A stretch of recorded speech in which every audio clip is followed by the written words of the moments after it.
You're listening to the Low Pressure Podcast, the podcast for skiers. Presented by CMH Heli-Skiing and Fat Tire Amber Ale. Here we go.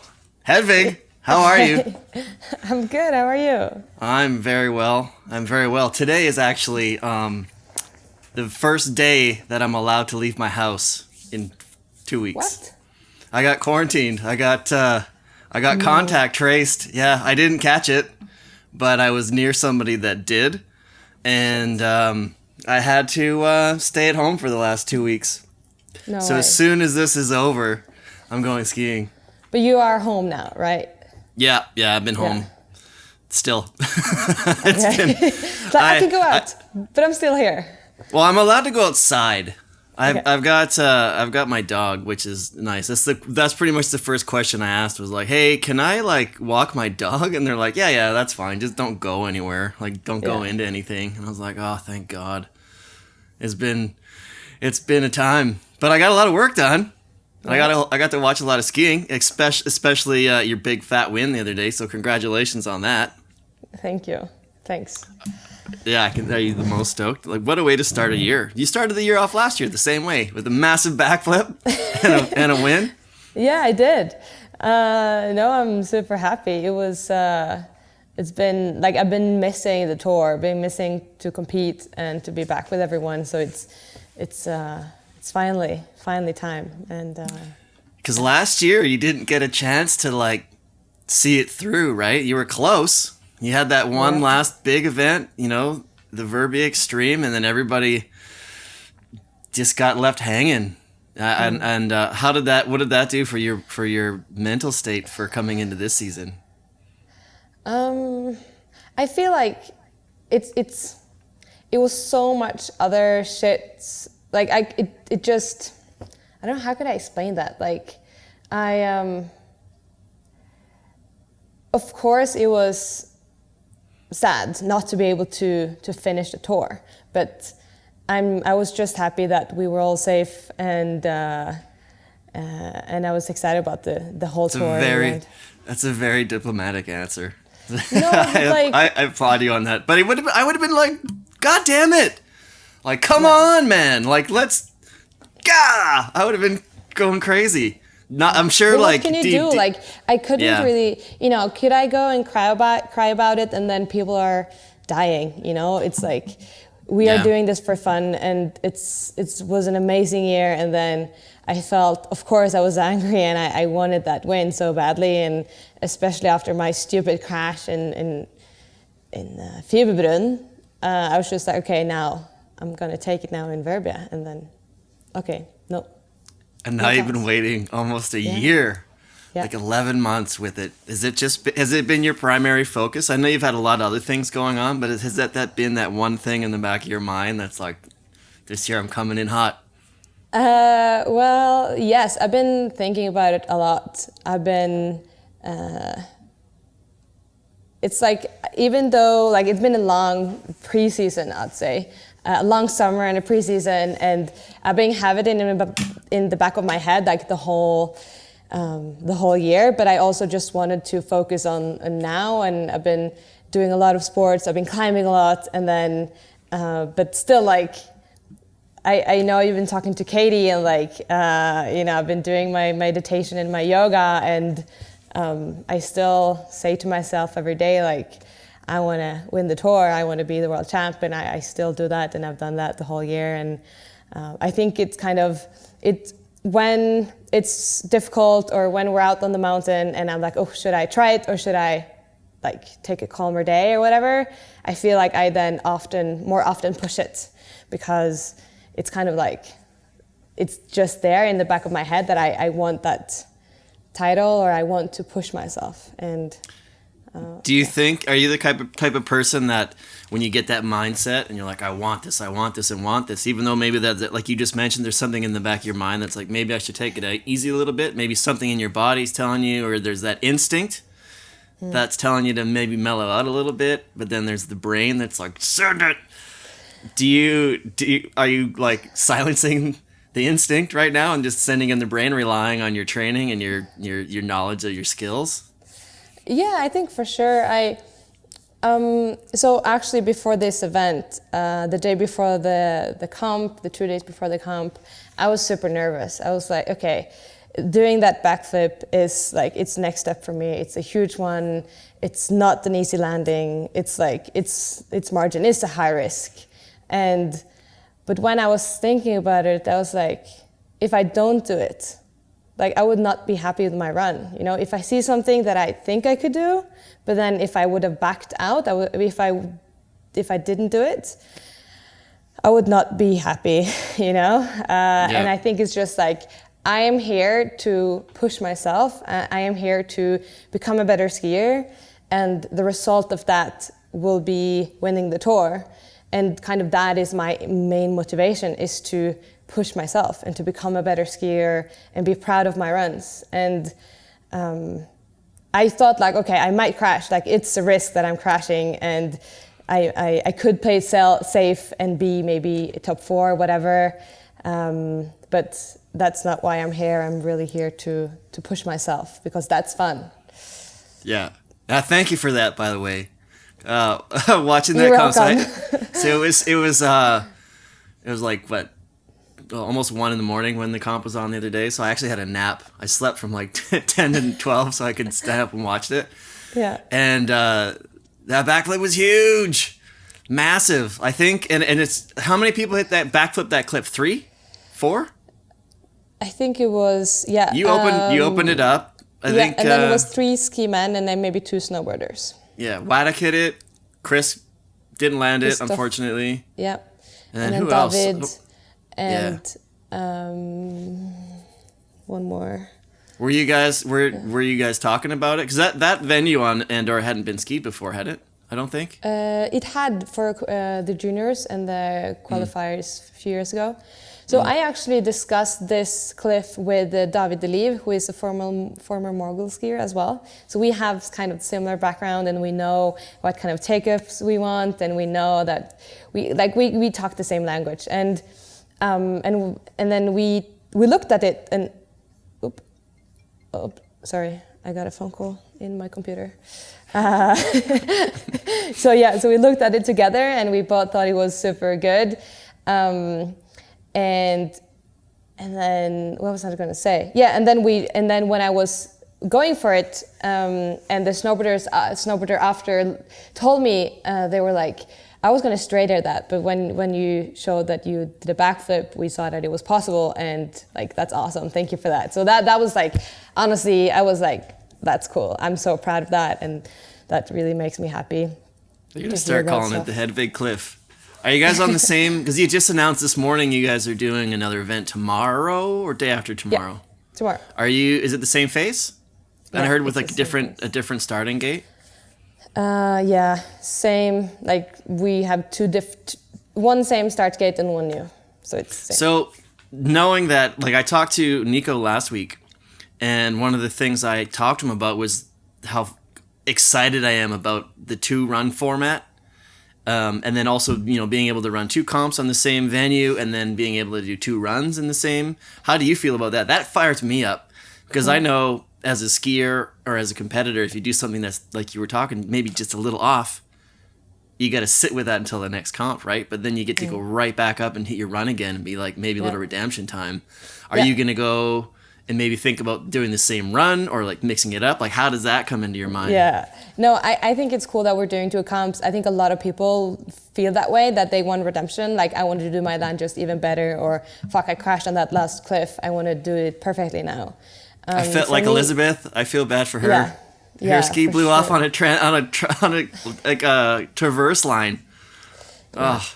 Yeah, no, that was super sad to watch. I'm excited to see her full run for sure, and I know she will put on a great show.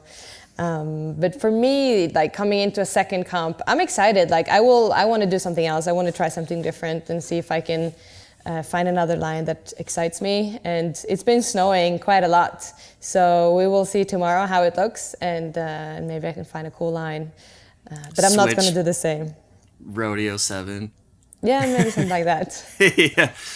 So I wanted to talk to you a little bit about like your history. So a lot of people, I didn't really know this until, just maybe last year, but you grew up as a mogul skier in Norway. Like what? So where did you grow up? What town did you grow up in?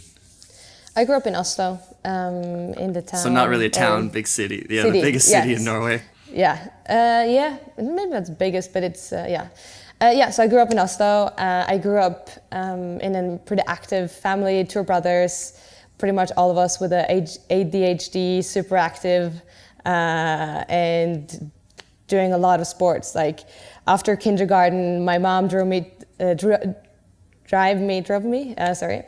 like one sport and then the other, and it was a lot of alpine racing for me and gymnastics and cross country. That was what I grew up with.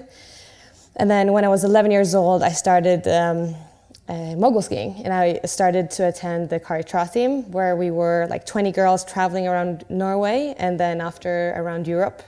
And with Kartra as a coach, which is sick, obviously. She has 3 Olympic medals, and that was pretty cool. How long did you go through that program for, the moguls program?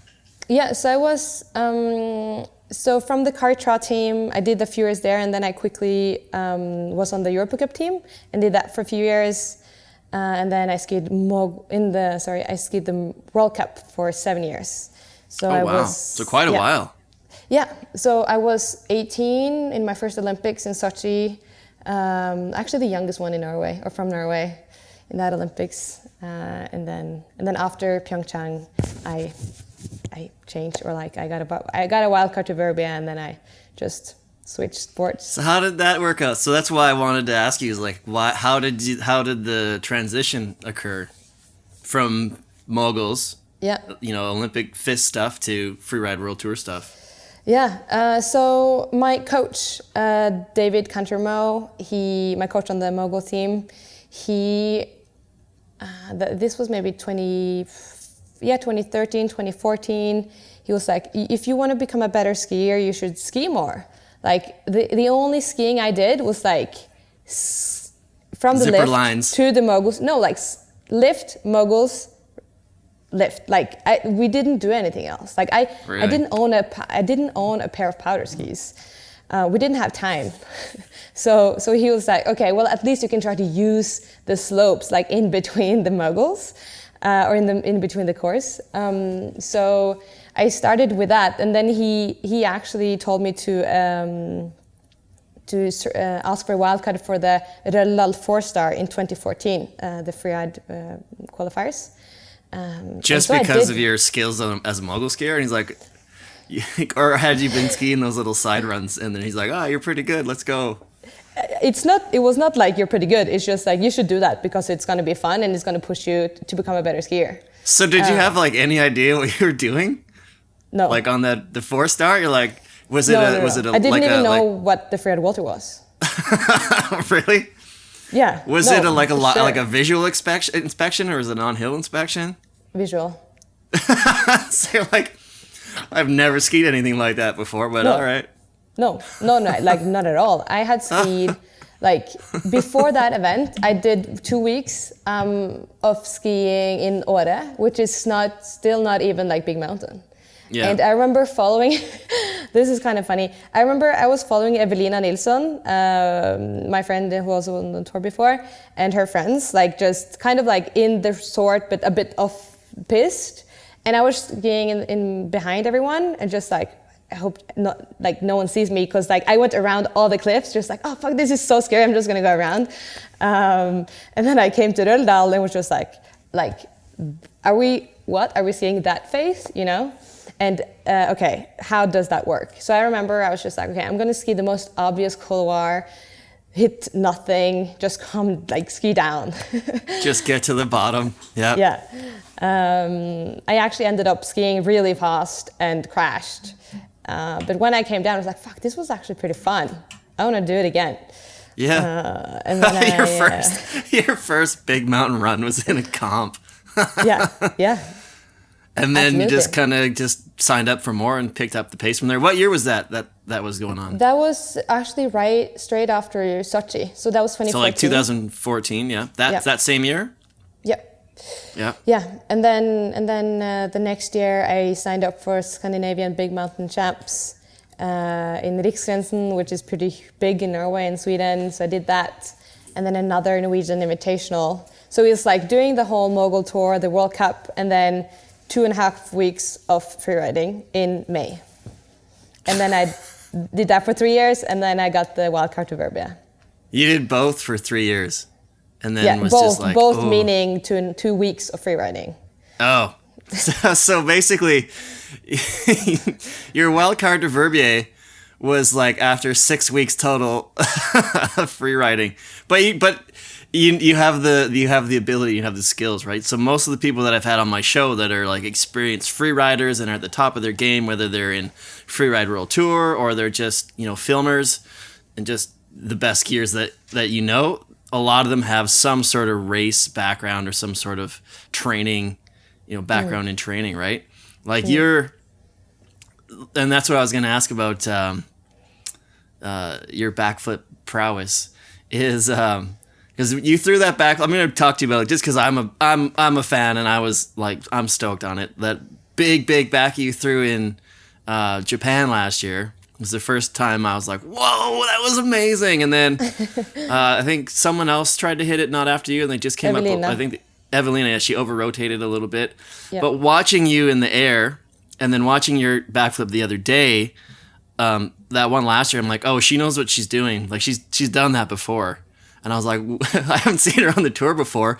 So I kind of had to do a little figuring out. And I'm like, oh, it's because of your mogul background, right? You have to have that body awareness and that center of balance, even while you're like in the air, flipping around, like you're landing in moguls at high speed, right? So I was like, well, obviously that's going to be a benefit for you moving forward. But then you also mentioned gymnastics. So it's almost like you've been like training your entire life for these moments. I feel like now when I think about it, like all these years in moguls and the World Cup in moguls was kind of a way for me to get here where I am now. And like, as I said, 4 years ago, I didn't even know what the Freeride World Tour was almost. And I mean, I'm from Oslo. It's like a tiny hill, 800 meters maybe. But I do feel like that. I really do feel like everything that I've done is building up to this. And the last 3 years, when I decided to change sport and to go into freeriding and commit to that, it's been a lot of work, mostly obviously with the line selections and understanding the mountains, like, okay, how big is that cliff? But also like the ski technique, because coming from moguls, you are straight. You don't move your body, like just stay as straight as you can and don't move nothing. So my transition to like learning to turn and like adapt to the terrain and really working on my ski technique has been like my main focus. And yeah, then have you also, done anything specific with that? Like taking any like ski instructor lessons or anything like that?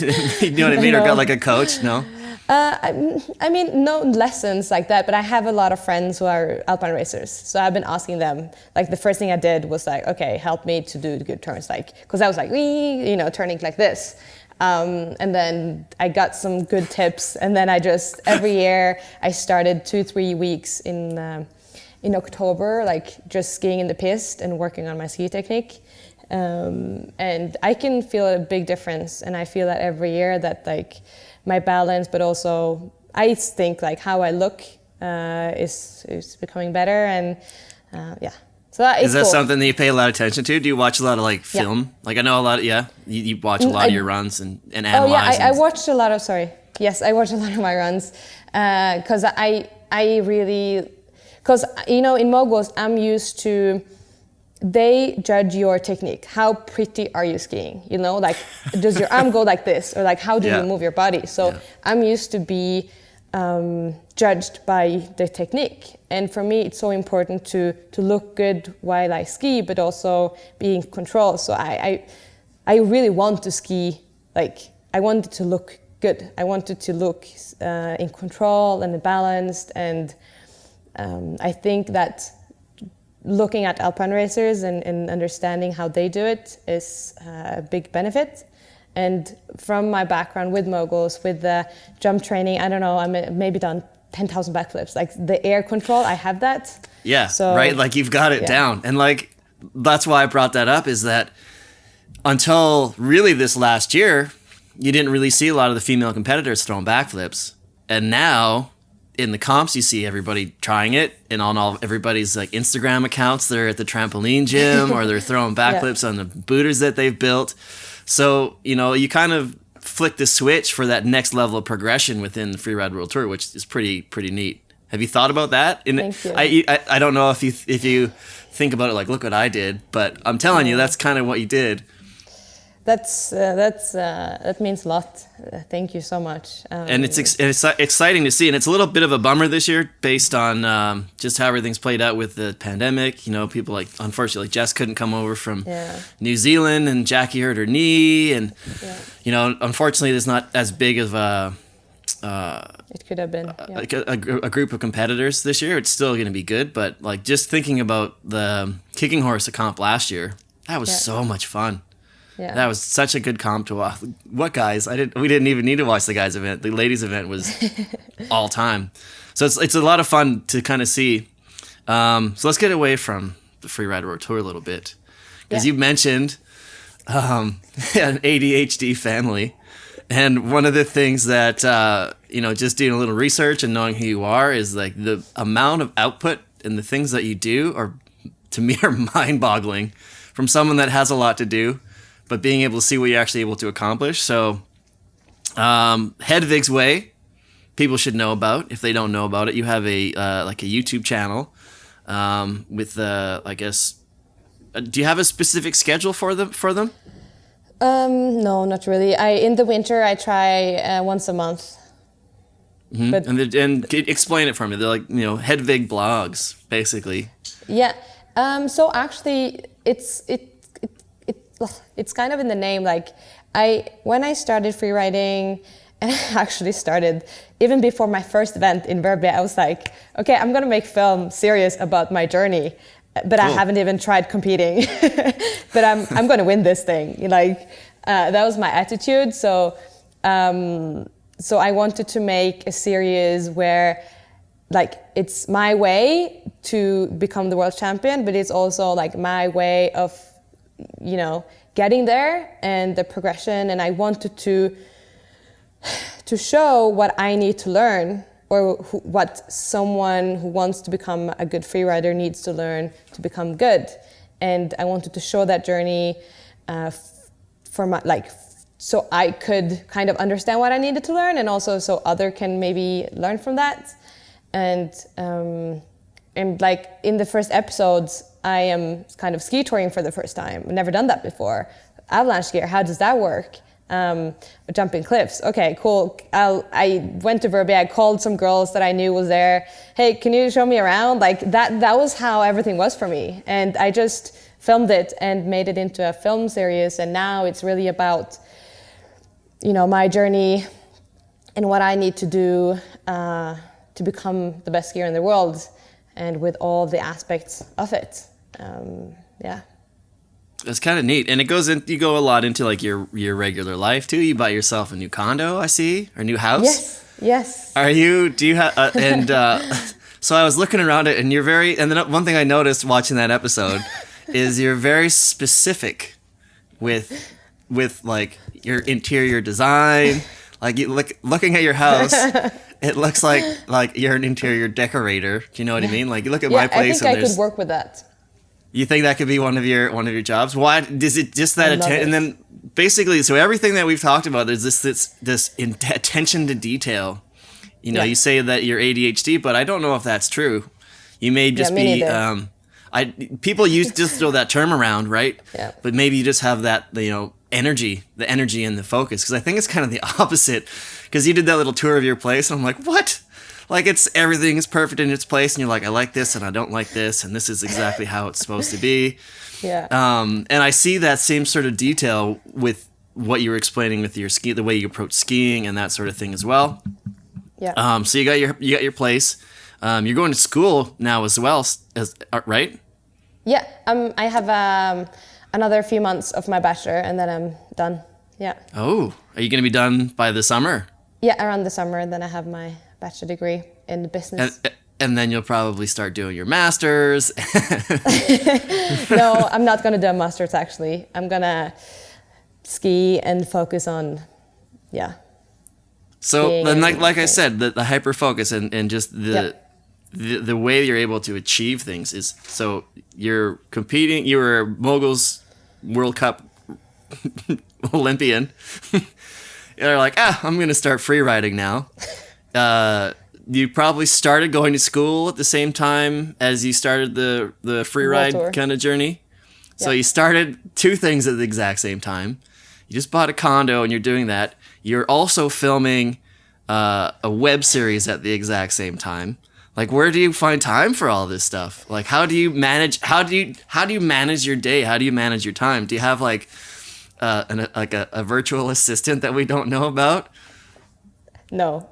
Well, it's true what you say. I like doing everything well. Like I'm a perfectionist in everything I do. And like I grew up like that. I've always wanted to be good. I always wanted to be the best in all the sports that I did. At school, I wanted to be the best at school, and it was important for me to do well at school because I was pushed a bit as well from my parents, like that is important. But I liked it. I liked to like feel Motivated, like you have a task, right? You have to have some sort of purpose. Yeah, I like that, and I think it's like with my apartment as well. Like I know what I want, and I will do what I want. You know, I will go that way because it motivates me, and I don't like to do anything halfway. So I think it's just like my inner. It's just how I am. I like things to be as best as it can, and I remember actually. I think it was in 2013, before the Olympics, we had a meeting with all the athletes. I was the youngest, pretty much, and then some of I think it was the kayaker who had like a presentation in front of all of us, and he was talking about like how he make choices in his life and how, you know, if you are hungry, you're doing something wrong. Because then you should have already eaten, you know, like all of these small choices that you can make to become better that will make a difference. And if you can take the right choices every day, and you can be 1% better every day, then you will, you know, have a pretty stable increase. And I think that like went into me. And I feel like if I could go to bed every day and like, okay, I did everything I could today to be the best or to become better or to have a nice apartment or whatever it is, so like to perform at school, then that is like, that's a good feeling for me. And coming back to your questions with the time, I just really use the time that I have, and I don't like to waste anything. I'm not the person who watches Netflix for hours or, you know, eat lunch for 4 hours. I like to get things done, and I know that that's also difficult for the people around me because, I like things to go it's like hard this. it's hard to match that level of output, right? Like you've got this little motor, this engine inside you that most people are like, whoa, pump the brakes. Like, do you have those days where you just do nothing? Do you allow yourself to have that break? Yeah, if I need it, for sure. And let me ask like a follow-up question to that. Now, does that break come when, say, you're just burnt out and I have to do this, or do you choose to be like, oh, okay, I'm just gonna relax and read a book today, or maybe I'll learn pottery tomorrow or something like that. Do you know what I mean? Like, do you allow yourself to take a break before you get to a point where you're burnt out and you need it? Yeah. No, for sure. I mean, I can only talk from my experience. I think that I've learned to know my body so well because of sports and because of being on the national team and being so like I have so much attention to how I feel, how I rest, how I sleep, how I eat. So I know like when I'm getting tired, and that's also like I can feel that, okay, now I need to rest or I need to sleep more, or I'm not going to go for this gym session, I'm going to go to bed earlier instead. Like whatever it is, I feel I could adjust because I feel very close to my energy level going in and out, and I sleep a lot. So another question I have too is, you were very specific with your answer there on how your body feels. I'm interested in how your mind feels, right? Like burnout, it's like up here, you need a break with your brain sometimes too. You know what I mean? Like, do you allow yourself those? I can see you thinking about it like, oh, I don't know. Does that make you uncomfortable, that question? Sleep? Does that? No, it's fine. Like, I do yoga. Mm-hmm. Oh yeah, you're a super yogi too, right? Yeah. I forgot about that. No, yeah, so I think that's actually that is making my headspace rest, and I need that. And I started maybe 7 years ago now, and I've done it almost every day since. Wow. And and it's been this last 2 months, I've been really feeling how much it gives me. Like, if I've been on the mountain for a full day and then having work or emails or phone calls, and then just like, I can feel I'm like, oh, up here. And then I'm just like, okay, I need to do yoga now, or I need to meditate. I just need to rest, put on my AirPods in like meditation, like water dripping, whatever. I feel so good. I like the flowing stream on myself. Yeah. But so like that's a question. So that's another thing that I have, and I'm asking these questions now because I'm trying to learn from you. Is I have the same thing, right? I've got a million and one things going on, but I don't. When I do start getting kind of wound up, maybe I'll take the dog out for a walk, but I'm still always thinking about what I need to do. But I find it's hard for me to, when I've got a million things to do, and you've got deadlines, and you've got emails, and you've got maybe a school project due. Are you able to just say, I have to stop this, and then you can, you know what I mean? How do you take yourself away from that? Because like for me, like sometimes, like say on a Thursday morning when I have an episode out at 1 o'clock, I'll wake up at 8 o'clock, I'll have a bunch of stuff. I'm like, oh, I have to start editing this now. And I'll work for 9 hours straight with barely eating anything. I'm in my pajamas, that sort of thing, right? And okay, I got it done. Right? But on the lead up to that, the reason I've gotten to that point is because I have so many things to do that I just don't, I think, compartmentalize it quickly. So in order for me to take a moment, like to say, I'm going to stop and do yoga right now, or I'm going to stop and do workout right now, I find it a bit of a struggle because, well, I have to do these things. These are important. This is important too, but is it as important as that? Like, are you able to just stop what you're doing and then be able to take care of yourself? Because I know those hyper-focused people, they don't like taking that minute. Yeah.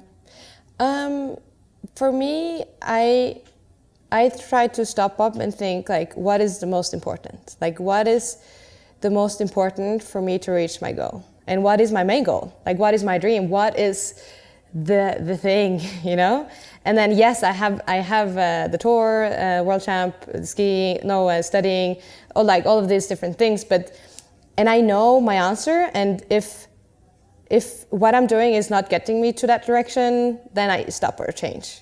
And I try to just be very specific with my time, and like, okay, I'm gonna study for these hours, but then I need my rest, so I will go to bed at 9, or I will stop working at 9, and even if you don't think that you finished what you were trying to accomplish. And you're like, oh, I'm so close, but I gotta, it may take an extra hour, and then there's an extra hour that takes you away from yoga time or sleep time. That's, that's what I mean. Yeah, no, I think it depends a lot. Of course, like every day is different, but I try to be really hard on my sleep and my rest. And I don't know how, like... It's just something that works for you. You just know how to make it work. I wonder if it has to do with, I guess, growing up through schedules. Do you know what I mean? Like through your racing career and your moguls career. It's not racing career, moguls career, and everything growing up there, I guess, was kind of always on a schedule. Yeah, right? For sure. Breakfast is at this time. The bus leaves at this time. Yeah. We're on the mountain at this time. This is the time to stretch. So I wonder if it's because you've always kind of had a structured schedule that's just normal for you to be like, okay, this is when I do this. This is when I do that. Yeah. No, absolutely. Yeah, for sure. And I think with like I prioritize a lot. So I've since I was 12, prioritizing like no party, or of course I've been partying, but like less party, less being with friends, less nights out for beer. Like all of that is just like crossed out. So like first, okay, what is the 3 most important things, and then you do that, and then the next fun stuff could come after. Or like when you said like, no, now I need rest, now I need some time to do yoga, or now I need to go out with my friends because that is what makes me feel better. And I think so it's kind of interesting. Like my brother, he was also on the national team but in kayaking. So when my last years on the Mobile World Cup on the national team, we both had that same routine of like eat, sleep, train, repeat. Like that was what we did for 3 years pretty much together. And he didn't manage to still have time to his friends and to like keep that. And somehow I managed to fit my friends in. Like, and I think it was because like, okay, well, I think that one workout session is not more important than my friends today. And I was able to adjust to how I felt to be happy, because if I'm not happy, then I'm not going to perform. And if I do one more squat, it's not going to help me if I'm not happy, if that makes sense. Absolutely. Absolutely. Yeah. So I think I find the balance of being very like centered and happy with the choices I've made, and like, this is my choice today. This is why. And I trust that, and then I move on. Okay, So if that's either of doing more schoolwork, going out for party, or doing yoga, or whatever it is, I always try to like tell myself why I'm making each decision I'm making or taking, and that makes me just like, okay, luck over that, we move on now. This is the choice I make. That's it. I'm happy with this. Move forward. So you're the person that doesn't really have a lot of FOMO then, is what you're saying. No, I don't. Yeah, that's fair. Well, I like that. Have you ever been asked to do like a TED Talk, like a Norwegian in Norway, like a Norwegian TED Talk? No, not TED Talk. You never know. Could be coming. You could be coming. There's a lot. So to get to this point, you said your kayaker Olympian brother. Is he your brother? Yeah, brother. Oh, really? Your brother? No, sorry. Before the guy that the kayaker that had that speech that really kind of affected That's not my you. brother. Do you? Yeah. Do you like search out and do a lot of like personal development stuff like that? Like a lot of what you're talking about is what people seek out.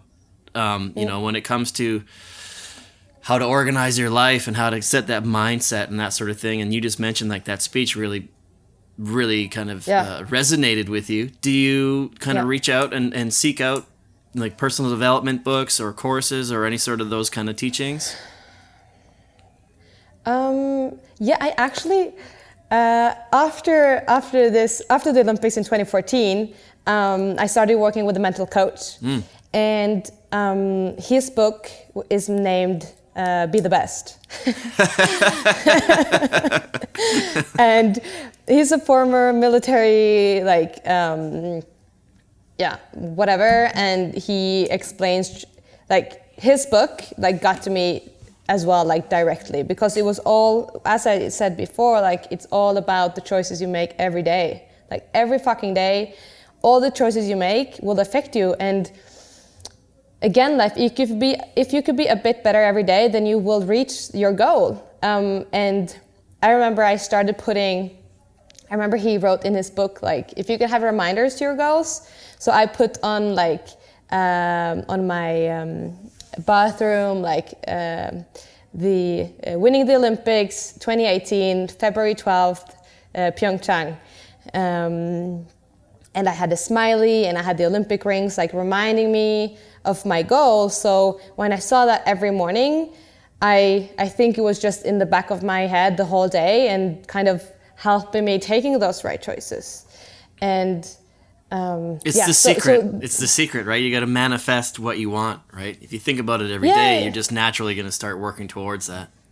Yeah, and that's also when I implemented that into my yoga. So when I was done yoga, I was like, I'm going to win the Olympics in Sochi or in Pyeongchang, February 12th, and this is why. And then I told myself why I wanted to win. Not just this is my goal, but why do I want to win? Like who fucking cares? But I told myself, I understood why I wanted it and then how I was going to go there. And when I said that to myself, I wrote it down, I said it every day.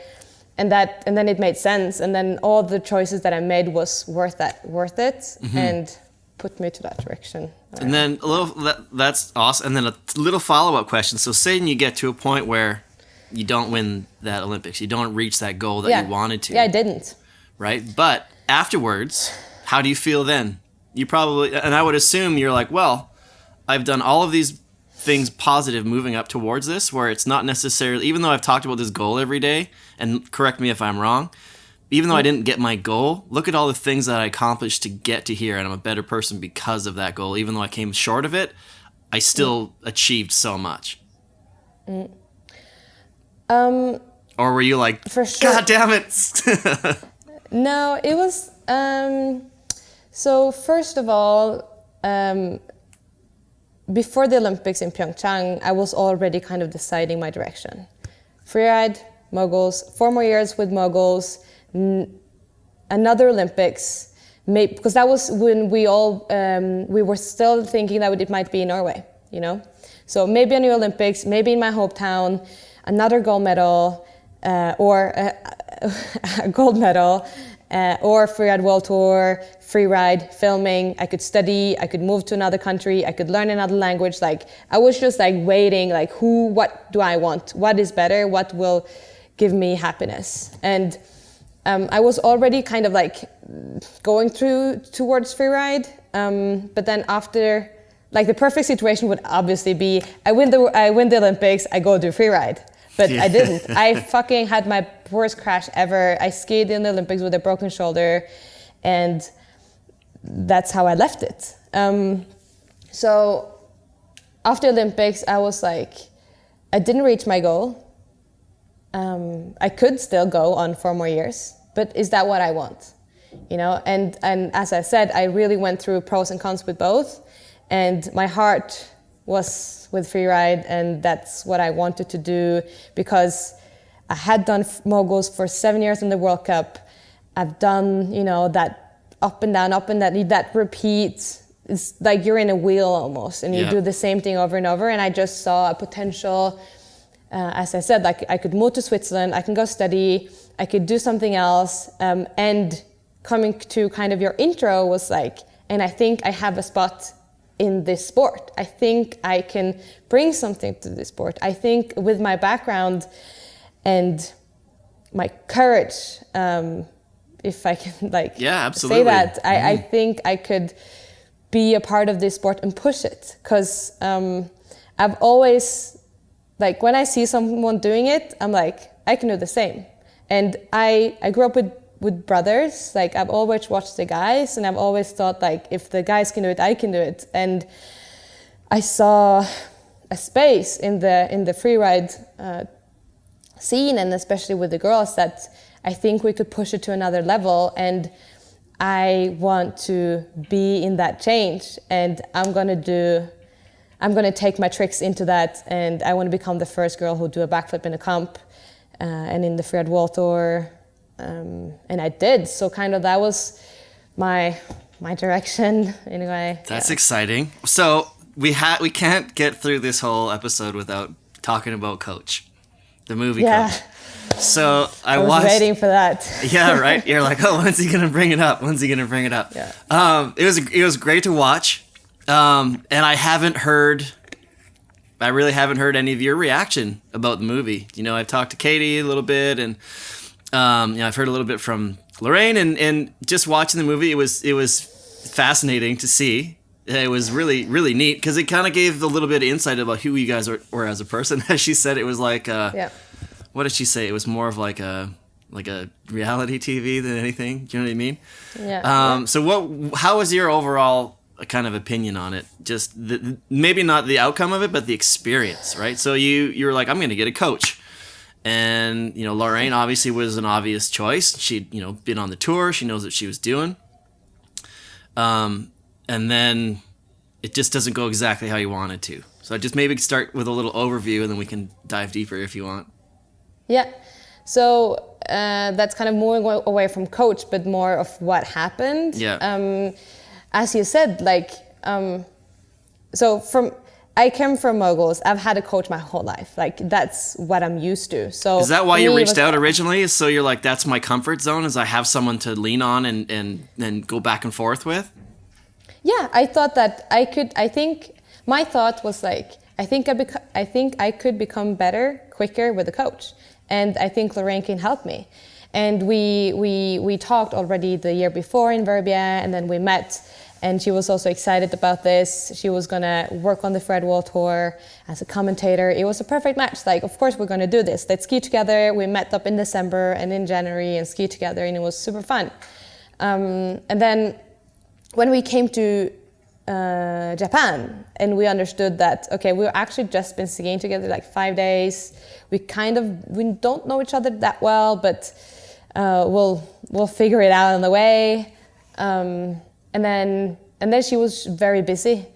I felt that, you know, I am used to having a coach where all the attention is at me, because I'm the athlete and your job is to coach me. And this sounds maybe a bit weird, but how I am used to having a coach is like, the ego kind of doesn't exist, you know, because when I train, I get angry, I get frustrated, I put it out on the coach. They're used to getting shit, but then they're not affected personally, and because they know that's the process, right? Like, yeah, that's the process of you know, of course you get frustrated when you train, but it's different in freeride because you're not training like that every day. But so maybe my perspective of having a coach was a bit different. And I also didn't know how is the coach in freeride, because I've never had a coach in freeride. So it's also a different scenario. Mm-hmm. But anyway, so we came to Japan, and we saw that, okay, Lorraine has a lot of shit going on. She's working with the tour. She don't really have time or enough time to be coaching or to give me the attention that maybe I wanted or I thought I wanted. Yep. So I already then pretty quickly did more of the inspection with Evelina, and kind of already did my own thing. So I don't know where to go on from there. Yeah, and like I can see where you're coming from. Is like you were expecting to lean a little heavier with that, and it's interesting just to see the dynamic. And watching that movie, is the first thing I thought was like they had two very different ideas of what this was going to be when I first watched it, right? And as you said, you only skied together a little bit, and that's, you know, totally fine, right? People are on different paths, different experiences, but it was interesting to see kind of how it came together. And is that kind of a fair assessment? Like you had expectations that were different from her expectations, and how things kind of lined up? Yeah, I think I wanted to trust her, and I wanted to like put all my kind of, not my soul into her hands, but like with moguls, I did that. Mm-hmm. Like if my coach told me to do something, I did it. Everything. And because I trusted him 110%, and I knew that he knew what I could do and my capabilities, and I know we knew each other. So. And how long had you been working with that coach for? For years, I'm assuming. Yeah, for years. Right. So then there's that bond that you actually have to nurture and grow and build, right? Yeah. Which is almost impossible to do when you, unless it's just that perfect serendipitous occasion where this person, they fit like a Lego block. You know, it takes that time to build up that rapport and to build that trust and to build that knowledge of, I know, like your coach could probably see you, and then partway down your hand could go like this on one mogul, and he'll know what you're going to say when you get to the bottom before you say it. Do you know what I mean? So that takes time to build up that kind of like bond. Yeah, and I wasn't aware of that. I wasn't, and I thought everything was just gonna click perfectly and be quick, and maybe I maybe I haven't even thought about how it would be, because I kind of a lot have a very positive and like it will just work out. Of course it will. Like why not? And then we saw that we were different, and her thoughts processes was very different than me, and I just wanted someone to say, "You're a fucking strong skier. You jumped that cliff. You're gonna nail it. Go, girl." That was what I needed. I needed someone who trusted me and could push me. And I think Lorraine didn't want to take that responsibility in case something would have happened. Or like she also said, or she also wanted me to be responsible and take the choices for myself, because then it's her decision. Yeah, and that's another thing too, right? There's that complicated thing where it's like, you've been referred to as intimidating before, right? Not in a malicious way where like you're stomping around, pushing little kids over or whatever. Do you know what I mean? But you're just basically everything that to summarize everything we've talked about. You're very specific with what you want, how you want to do it, where you're going to do it, when you're going to do it, when you're going to take a break. Do you know what I mean? You're very hyper-focused. And for a lot of people, that is intimidating because they don't understand that and they don't really get that hyper-focus and that intensity. And I'm not projecting on Lorraine or anything like that, but if I'm just thinking about if I was in her point of view, is like, well, here's this really accomplished woman who is very, very good at what she does. And you said, I just want someone to tell me what to do. But from the reverse point of view, I would have a problem telling you exactly what to do. Unless you like grab me and look me in the face and be like, tell me exactly what I should do. There's that like difference, because there's that trust. It's a different type of trust. I have a trust in you to know what you're doing. So I shouldn't, or maybe I don't need to tell you exactly what to do. Do you know what I mean? From the flip side. Yeah. So I can see where there's that little, that misunderstanding, for lack of a better term. Mm-hmm. You know what I mean? Mm-hmm. Yeah. Because that's... No, I think... Go ahead, please. No, I think you're right. Communication, like... We thought we could just, like, figure it out on the way. But we should have been more direct. Like, this is how I want it. This is how I want it. This is what we have. This is the time we have. Like, how could we solve it? We didn't talk about that. And the competition came so quickly. And then when you're on comp or when you...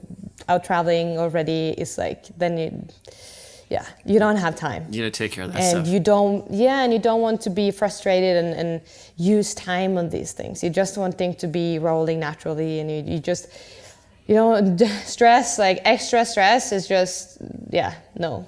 Yeah, later. That's fair. How did you feel about the movie itself when the movie came out? Yeah. Did you know that was going to be kind of how it was going to come out? Did you have any idea what it was going to be like watching it? No, honestly, we had a conversation, or we had a communication with Katie and Colleen all the time, but we didn't really see any first cuts until pretty late. So all the time I was like, I trust you guys. Like I'm pretty strong in myself. I know who I am. Do whatever you need to do. I'm sure it will be fine. And then when I saw it, I was like, okay. It was a bit tough, right? It's different from filming Hedvig's Way and being able to choose what you want people to see versus something like Coach, where someone else chooses what they're going to show of you, you know? Yeah, and honestly, as I told them and as I've been saying, like I felt that they showed one side of me, that very competitive side, very focused side, which is me, and it's definitely a big part of me when I'm competing. But I also have that other side, and I thought it was hard to see just that side because I felt like a bitch when I saw that, and I was like, fuck, when people don't know me, watches this, what this kind of psycho do they think I am? And maybe I am when I'm competing, because I think I need that focus and like dedication and seriousness when I am competing. Because like for me it doesn't make sense not to have it. Yeah, there's a time and a place for everything, and you're very, very aware of when the time and the place for each thing is, right? And is that, so, you know, like you said, like, you're pretty strong, you're like, oh, geez, but, you know, within like, in a short film like that has a narrative, you know, it doesn't really make sense to be like, all right, now we're going to show Hedvig eating a cupcake in one bite or something stupid. Do you know what I mean? I don't know. You'd probably be able to do that without getting it onto your face, I could imagine. But then, like, so thinking about that, and like, I'm sure you've had a lot of time to think and analyze about that. Do you feel now a need to kind of show that other side of yourself, or maybe like put out a few more Hedvig's way and like show you doing some more things? My happy Hedvig. Yeah. I mean, yes and no. When it came out, I was still pretty like confident and strong with that. We went over it a lot of times, and they really, you know, explained to me what they saw in me, because I see something and they see something and you see something. But then they got me to understand that I should be proud of it as well, you know, and I should be proud of who I am and how I work, because that makes me who I am, and it also makes me do well.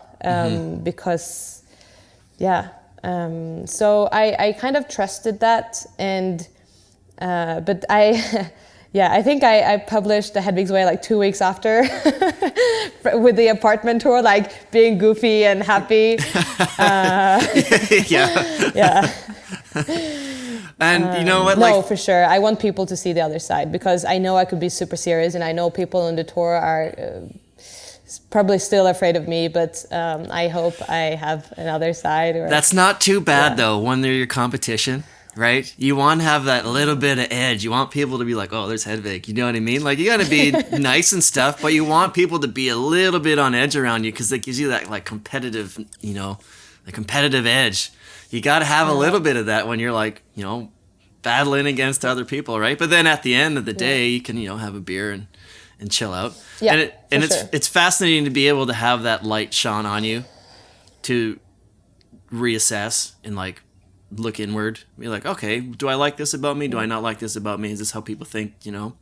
And I found that doing the podcast, just from my own experience, is kind of the same, where people have said something and I'm like, really? I didn't see it that way, and it makes you kind of think and become like a more well-rounded person. And that's, I guess, what it really comes down to, is that we all just got to do our best and be as well-rounded as we possibly can, you know? So, rounding things out, you've got another comp coming in 2 days. Oh, did I even say congratulations on the win? I must have at the beginning. I think so. Yeah. I think so. Congratulations, on the big fat win. I was telling Anders from Peak Performance is working with us this year, is kind of our brand partner, and I was telling him that I'm a good luck charm for the Freeride World Tour people, because I've had, I don't know, I think 4 now that have either been on the show or have been planned to be on the show, and they ended up winning that event. No way. Jess, Craig, you, and I think one other, might have been Jackie 2 years ago. Yeah. Did she win she won the kicking horse event? Yeah, so maybe. Well, she was podium. I don't remember. I'm running low on the knowledge right now, but I think I've got kind of a good mojo, so I'm gonna try and figure out who needs a win, and then tell them to give me a call. Yeah, that sounds good. So what? Yeah, no, it's gonna be exciting. So events tomorrow, your time? I guess Wednesday. So 2 days. So what? 2 days. What? So quickly, the next 2 days, what are you doing in the lead up to this event? It's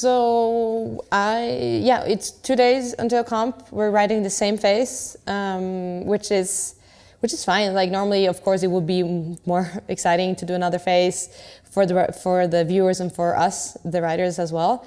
But I think it will be fun. It's coming a lot of snow. The venue will look different, and no, I'm excited to try to find a new line and try to be creative. And I've watched the replay a few times to see where I can find some motivation and see where other people did some cool stuff. Skiers right, man. There's a lot going on over there. No one really skied in that skiers right zone. Yep. That's don't tell. You can tell us your. This isn't going to come out till Thursday, so you can tell us your line right now if you want to. Yeah, the line is. I'm not. It's not chosen yet because I haven't seen the face after the snowfall. Yeah. But my plan is to be same start, like pretty similar start. Jump Lucas right off the backflip cliff, where Aymar was jumping. And then make my way down somehow and then jump. It's 2 big cliffs that I'm looking at. The one that Aymar and Drew and a lot of the guys was jumping, and then the other one that Andrew Pollard was jumping. I'm looking at those 2. They're pretty big. So I'm like, ooh, how big are they actually? But it looks pretty easy. Or they make it look easy. So I hope I can do the same. You probably do the same. That's We'll see. We'll see how it looks. I get excited. I'm really excited about the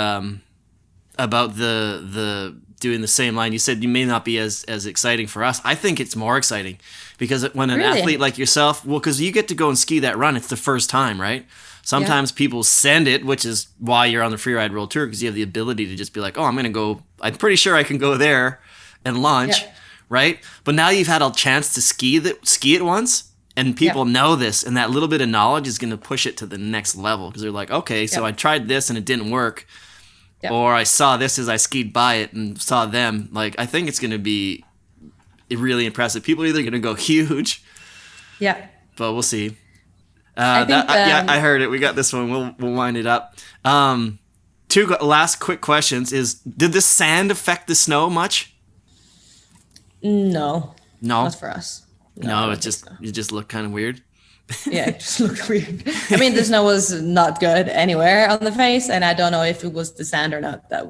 And then another thing too, I wanted to bring this up. Michaela Davis Meehan, when she got cliffed out there, were you guys watching that from the bottom, being like, "What are you doing?" Yeah, we were just like, "No, you're going the wrong way. No, just come on, just go around." And then she went for it. It was like. Yeah, she screamed. I had to bring it up on the show. If you haven't seen it, you can watch the entire replay for the Andorra event and Hedvig's full run, everyone's full run at freerideworldtour.com, and you can actually select each individual rider's runs and highlights. But you should watch that too, because she got cliffed out and then snuck into that little shelf and then still sent it. I was like, yes! Yeah, but I don't know. I actually haven't asked her. I think she was planning on doing that. Really? Yeah, I think so. Amazing. That's awesome.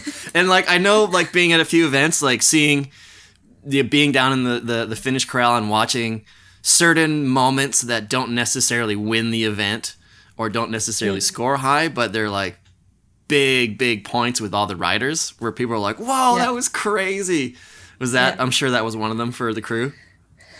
Yeah. Yeah, for sure. Moment of the day. Well, Hedvig, we got to let you go. Thank you so much for joining us. Congratulations, and good luck. Good luck. Good luck in 2 days, and good luck overall. Is there anything that any message you want to leave us with? That's no, I don't know. What should I leave with? How about check out Hedvig's Way on YouTube? And where can they follow you? If you want. If you want. You should. And Instagram is good to follow me on Hedvig Wessel. Yeah. And it's Wessel, right? With a W. W. Even though it's spelled with a V. So for North Americans, it's Hedvig Wessel. Yes. Excellent. Well, thank you so much for coming. I appreciate your time today. And good luck. Thank you. It was very nice talking to you. Yeah, we'll see you hopefully next year on the tour when I get to travel again. Oh, yeah. That would be so cool. I wonder, I just talked to Marion about it, like, think if it's going to be the same next year with COVID. Oh, we were just like, that would suck so hard.